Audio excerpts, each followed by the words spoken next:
Welcome to 60 Plus Ebike Adventures. My name is Gord and I create content for older riders interested in getting into e-bikes. Today we're going to talk about locks, locking, and security for your e-bike in general. Let's start with a very simple lock that we're all familiar with, and one that quite frankly is not suitable for securing your bike. It was never intended for it. This is the old Dudley combination lock. Everybody has had these, maybe for your school locker, maybe you use them at the gym or the community center. The problem is that a lock like this is very easy to beat, and I've seen this demonstrated. I used to work as an elementary teacher, and I found a cupboard that had a padlock on it and nobody had the keys, so I asked caretaking to come and help me out. They let me try out the bolt cutters, went right through this like butter. Here's an example of a U-lock. This is the Via Velo locking mechanism. It's not by any means top of the line, but you will find that Via Velos turn up in a lot of top 10 lists for D-locks that come with cables. Now, one thing I need to emphasize is that this is a short D-lock. It will connect frame to fixed object. You're probably not going to be able to capture wheel, frame, and fixed object, but they do have some interesting options and features.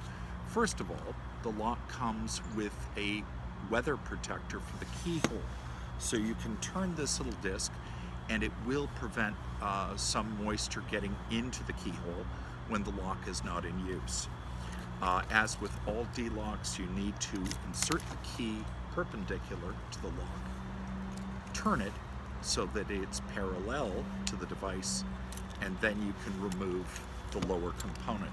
Keep in mind, you also need the key to reinsert the lock. It's not like a spring-loaded padlock or combination lock.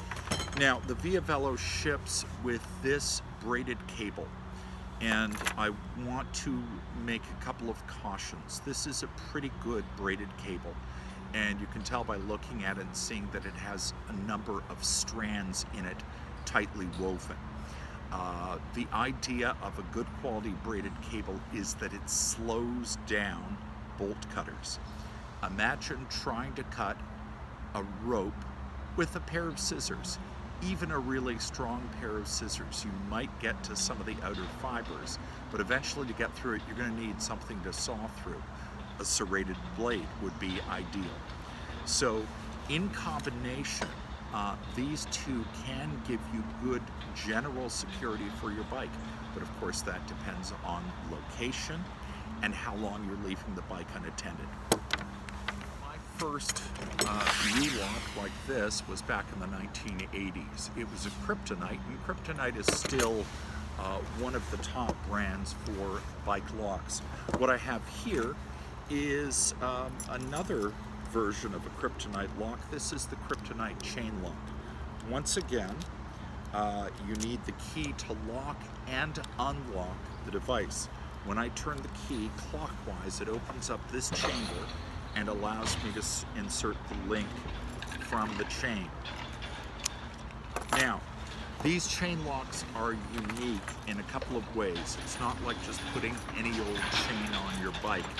Obviously, they have a protective covering, which prevents scratching and rust, but you'll notice also that the chain links are squared off. These good quality chain locks should be impervious to, or at a minimum, highly resistant to bolt cutters. Bolt cutter is not the tool of choice to get through this lock. The other thing that's nice about Kryptonite and high-end locks is that they're coated in rubber, a little easier to handle on cold days.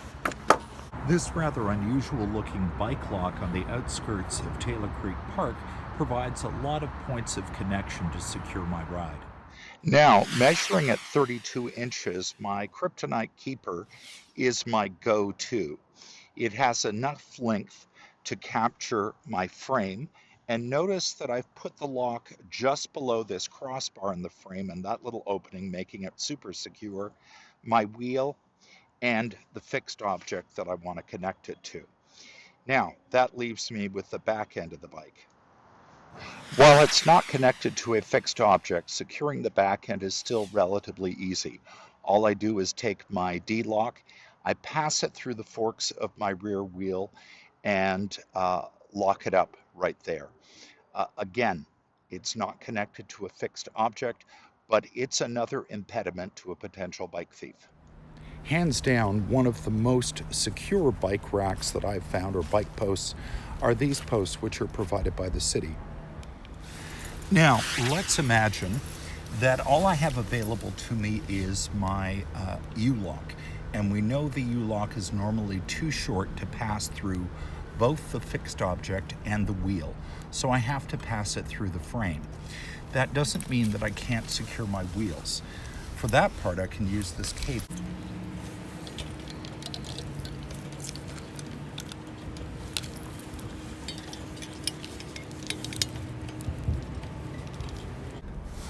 Once I've got the cable in place, I just lock the bike as normal.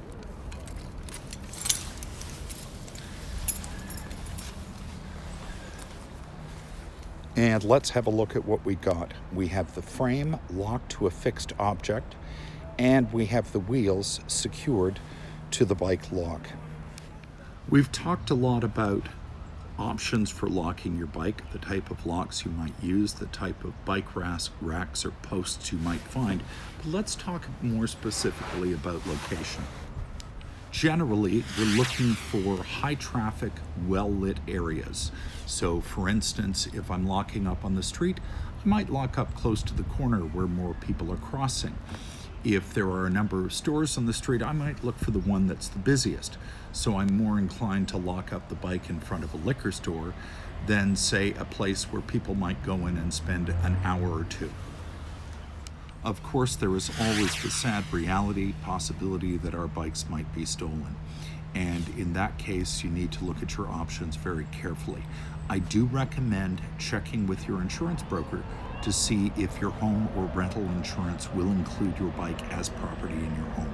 That won't do you much good if the bike is stolen from away from your home, but you might be able to get a little bit of money back. Another thing to consider is that higher end companies like Kryptonite do offer an optional insurance package. For a few dollars, you can insure the bike that you bought the lock for. And in my case, I can claim up to $500.